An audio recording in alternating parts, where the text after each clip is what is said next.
look, I guess first let's start off with yourself. You've been in the industry for a while, so tell us a bit about your background, your education, and how you first got into footy.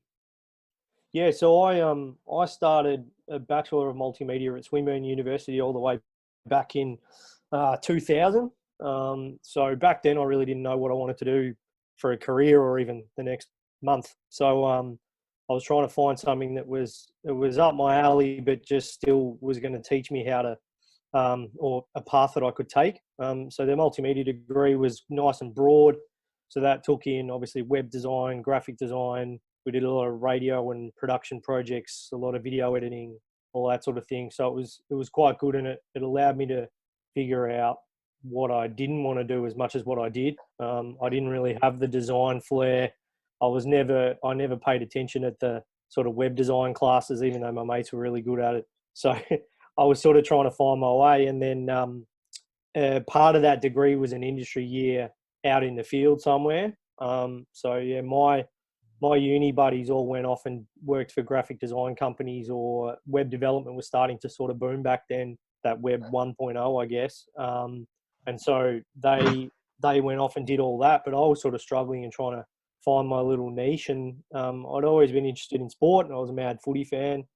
So I saw an ad that advertised an AFL traineeship at Hawthorn Footy Club. And so I applied there, not really knowing what I was going to get myself into, but I thought it was kind of cool, go and work for a footy club and see what happens. And I didn't even know it was a career path. But yeah, I sort of put my hat in the ring and got the job, and the rest is history. I haven't worked anywhere else in my professional career other than footy. So yeah, I don't know much else, which is good and bad, I guess.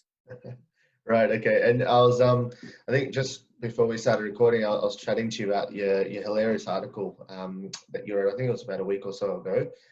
Tell us about your first gig in footy. After your traineeship.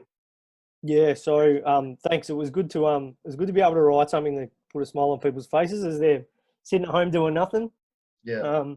Just thought I'd tap it out. Even now, I start thinking of all these things that I could have put in there, and got some good responses from a few of my mates in the industry. So it was good. They enjoyed it, which is nice. It's nice to get that feeling. But yeah, back in 2001, I did the 2001, I did the traineeship, and then 2 ended up full time with Hawthorn Footy Club.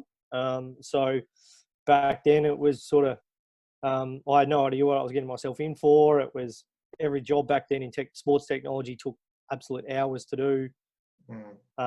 We started off with sort of poor tech, poor equipment.